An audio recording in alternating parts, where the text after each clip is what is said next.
So welcome to my kitchen. I feel like I've seen so many, renditions of what I eat in a day, what I eat in a week, meal prepping ideas, and I kind of just wanted to have like my own rendition of that, of what an artist eats in a week. Being an artist, being a small business owner, like I usually don't have a lot of time to just cook in general and like eat good food.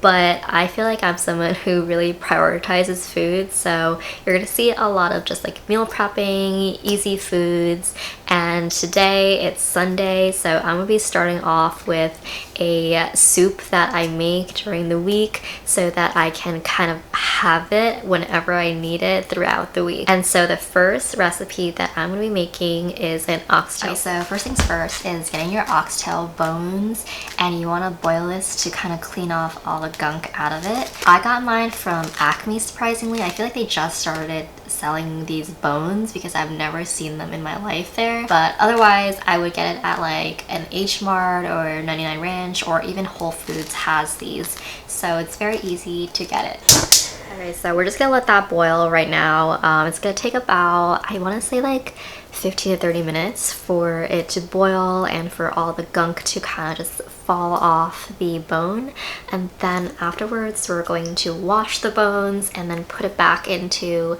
a different pot and then other ingredients with it. So while we wait on that, let's cut up some of our other ingredients. First thing to peel is our daikon, which I got from my local Asian food market, so I'm pretty sure you can just find it at a H Mart or any of your local grocery stores that sell Asian food. Okay, so I usually like to make mine more circular and then cut into smaller pieces, just because I think it'll be easier to eat that way. And what this daikon or radish does for the soup is kind of just like add a little bit sweetener to it, so it's not so bland while you're drinking it. And then afterwards, I like to just cut it into halves, so again, it's easier to eat. And I'm by no means a chef or anything. I just made this dish so many times, so honestly, pardon my cutting skills, and I honestly need a bigger cutting board for this because there's a lot of daikons right now. But it's all ready to go, and then I'm gonna cut up the onions next. This is part where you don't have to add, but I like it a little bit sweeter than normal, so some people are okay with just the daikon, but if you want an extra sweetener, then add a onion. I'm using a yellow onion for this dish. So now we are taking it out from the boil, putting it into a pot, and then kind of just rinsing the bones off. And I'm not going to show the rinsing part because my sink is really messy, to be honest, and I don't want you to see that. So I'm just going to fast forward that part, and we'll be back when we put it back into the pot. Oh, and now I'm going to use an even bigger pot than we used earlier to wash the bones, just because I'm going to make a lot. This is going to last us for at least a few days of the week. And then I usually put like about 12 to 13 cups of water, but however much, I guess, bones you use and the other ingredients like the daikon and the onions would determine how much water you use. But you can always add more water later on, especially like while you're periodically checking the stew. Like sometimes you have to kind of clean the top of it from all the like gunk and the fat, so you're gonna have to add more water later on anyway. But to start off, I usually add about 12 cups to just get going. Then you add all your daikons and onions in it too. Oof. Okay. And then you kind of just let it do its thing for the next 6 hours. You could also add a little salt here at this point, but usually what I like to do is keep it as is, but then when I'm pouring it out and drinking it, that's when I add my own salt. I feel like everyone's preference for the saltiness is different, so I like to keep it as bland as possible until I eat it. Okay, so 6 hours has passed, and I actually decided to just stew it a little bit longer. I did it overnight because it was almost dinner time and I didn't have the time to like make other stuff to go along with the soup, so I am now eating it the next day Monday, which is honestly for the best because the more you stew, the more tasty it is anyways. So I am so excited to just have this for lunch, and you can eat it in multiple different ways. I eat it differently like every single day. I like to just have it with rice and have some like meat on the side and just like dip my rice in the soup and then have it that way, and it's still so good. Oh my gosh, it's just like a comforting meal, and especially because you know it's stewed for so long, it's just so rewarding to have something that you know you work so hard for. Especially since it's almost fall too, like this is gonna be such a staple for just like the cold seasons, the soup seasons. Like it's just so easy to make. I think the prep time was only like maybe like 30 minutes. So most of that is boiling the bones and cleaning it off. Like there was not a lot of like prepping to do. So now I'm just gonna enjoy the rest of my meal. Okay, so when it comes to breakfast, I am such a routine person that once I find something that I want to eat, I can't eat it for the rest of the week. And so usually I either eat like oatmeal in a bowl with like some sausages, egg, and tomatoes, or I like an English muffin sandwich, and that's exactly what I'm craving this week. So let's make a batch so that we can have it for the rest of the week. First is to wake up the yeast, so you want to add some milk and some water and some sugar. And mix it a little bit and then heat it up for like a few seconds, or when it's a little bit warmer. Once the milk mixture is a little bit warm, not like too hot, but like just warm enough, I like to add the yeast. I've been using the active dry yeast, and then you kind of just pour it in, and I use the whole packet. And then you mix it again, and then you cover it up, put it somewhere not too warm, not too cold, so that the mixture or the yeast can wake up. And that usually is about like 10-15 minutes or so, if not less. It's just really to help the flour dough mixture rise a little bit. So let me just mix the yeast a little bit. Okay, jump scare, but this is what the yeast is gonna look like once it is puffed up and ready to be mixed in with the flour. So it's gonna look very like foamy at the top, but that's what you want it to look like. So once you have that, you wanted to add it to the flour mixture.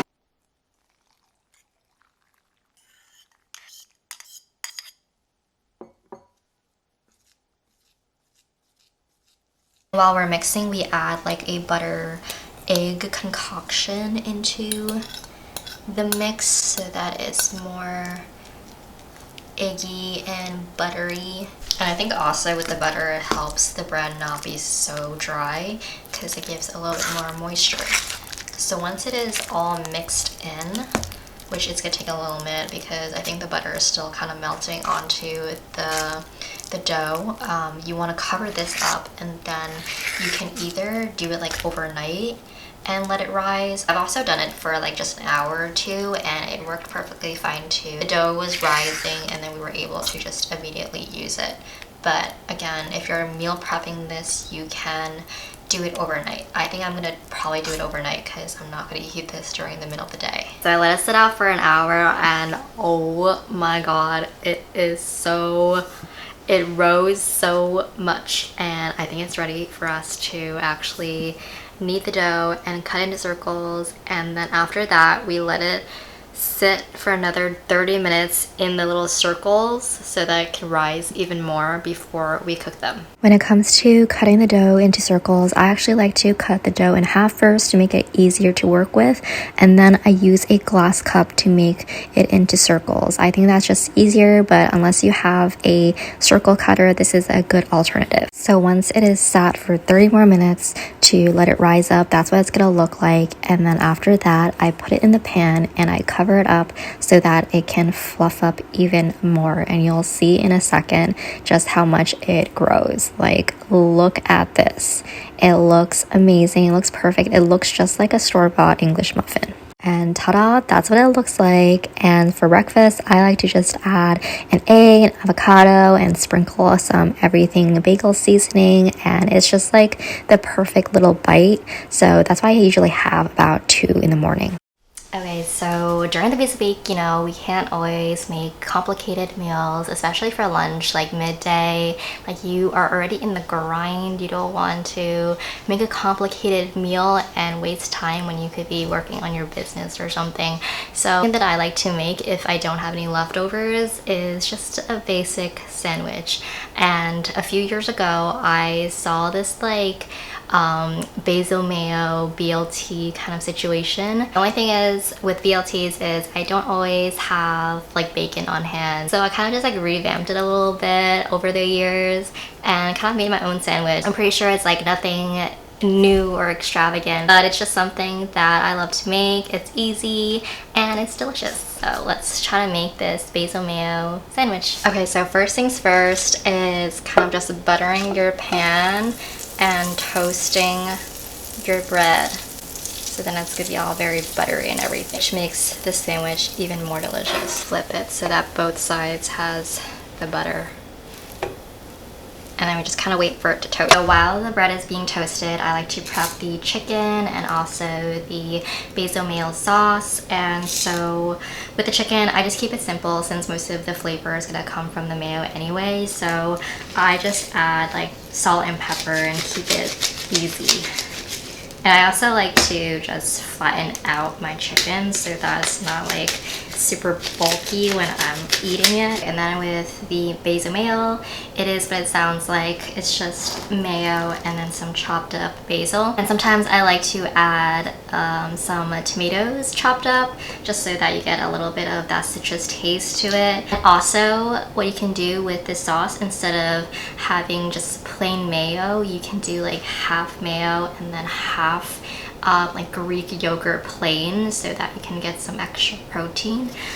Today I think I'm not gonna do that. I'm just gonna have mayo with the basil to keep it simple. So yeah, I think right now I'm just gonna chop up my basil. Luckily I have a basil plant, so I just took a bunch from there. I feel like I haven't used it in a while, so it's starting to grow a lot, and I'm glad I'm able to use them up. So now that the toast is ready, I'm just gonna plate it.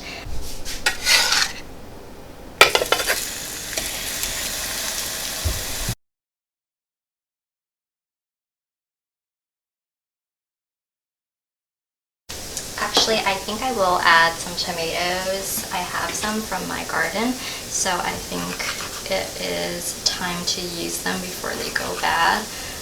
We actually have a lot of tomatoes this year, surprisingly, because I feel like last year we didn't get any for some reason, but this year we got a ton of these small, I can't remember what they're called, it starts with like an S, but these tiny orange tomatoes, and they're so sweet and delicious.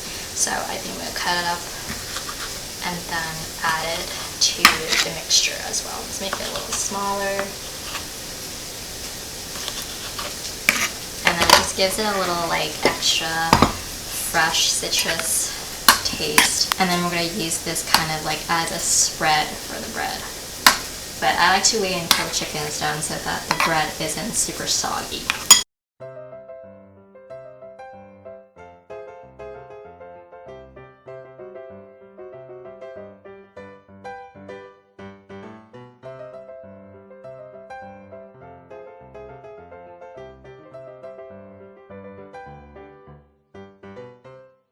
Okay, so this is the sandwich. It literally took like 5-10 minutes to make. It's so easy, so simple. I also add veggies and whatever you want on it, but I just like to keep it simple with like chicken, some tomatoes, basil, and then usually on the side I have some like fruit or like just baby carrots or something to snack on after.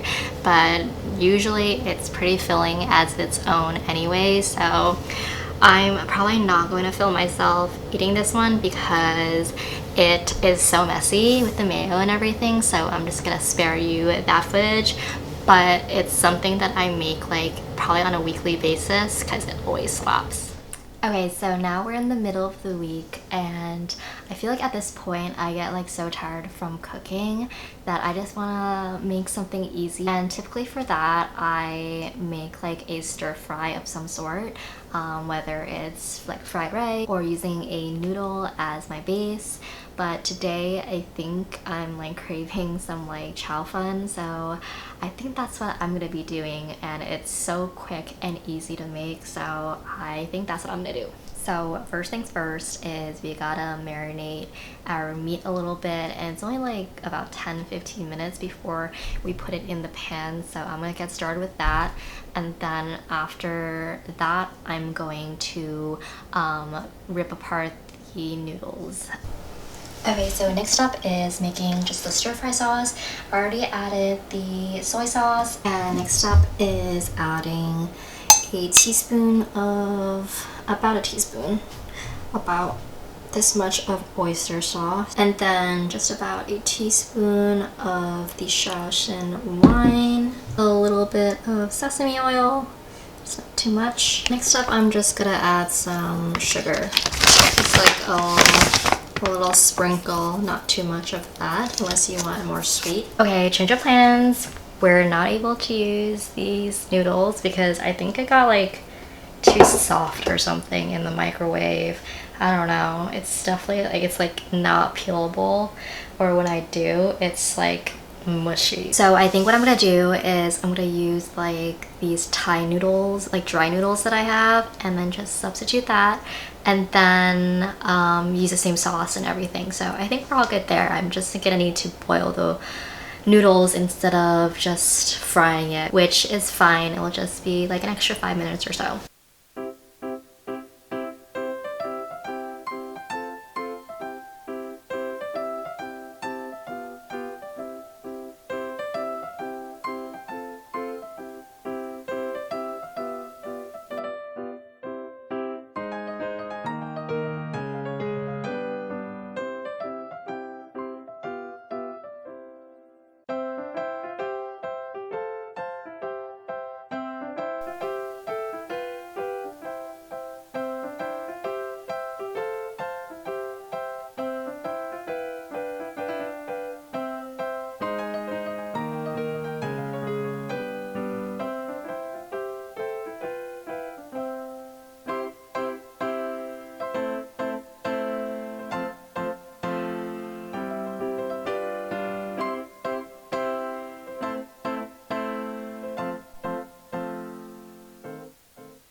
Okay, so usually at nighttime after like dinner or something, I like to have a little sweet treat, and so I've been craving like a good chocolate chip cookie for the longest time, and I actually saw like a Earl Grey chocolate chip cookie recipe, so I think that's what I'm gonna try because Earl Grey is one of my favorite teas and it looks so good, and I can't pass up on making something Earl Grey. So let's make some cookies. Hopefully it goes well because it's my first time making it.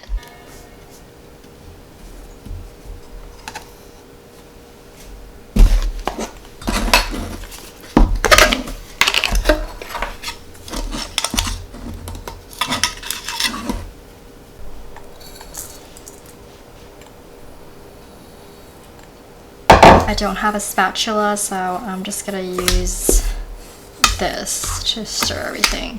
That was not the best way to bake stuff, but does the trick anyway.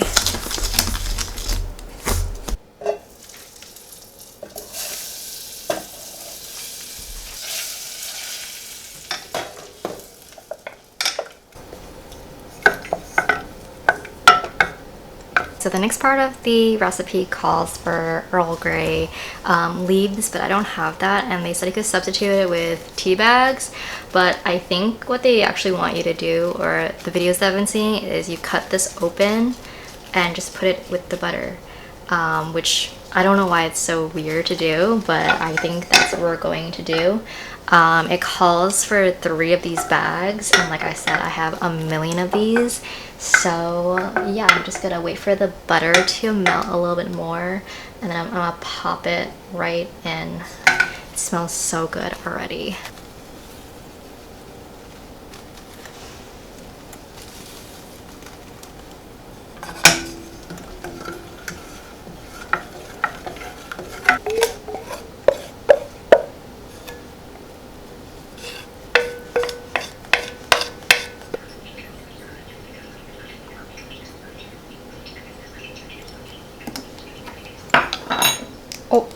I don't know why.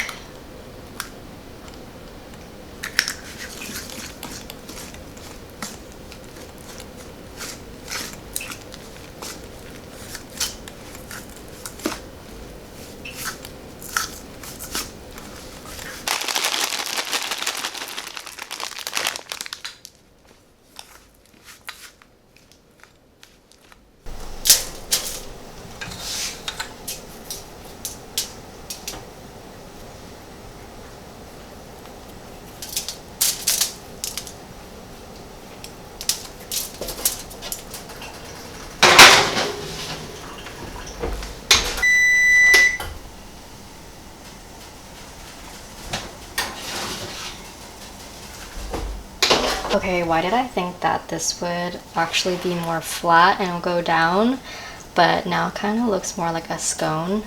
But either way, it smells really good and I hope it tastes as good. But they said to wait like 20 minutes and just put it on like a rack. So I think that's what I'm going to do. I don't know if this is the smartest idea right now, but I'm going to just take it and put it on the rack.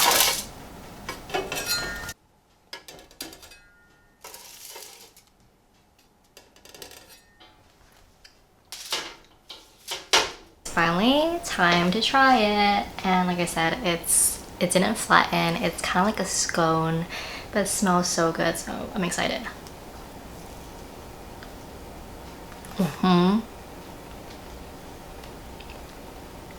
It tastes really good.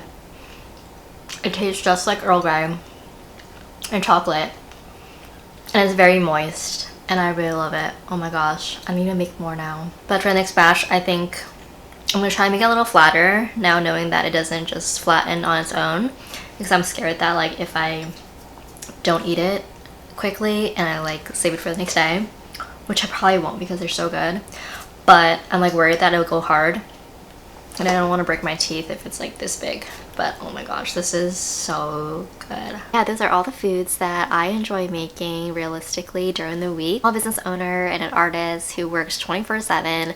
I don't always have the time to cook meal after meal, especially every single day, let alone every single meal during the day. So making bulk foods and meal prepping has always worked for me. I'm such a routine person that I can eat the same thing over and over again if I really enjoy the meal. So if that works for you, I think these meals are going to be perfect for your lifestyle.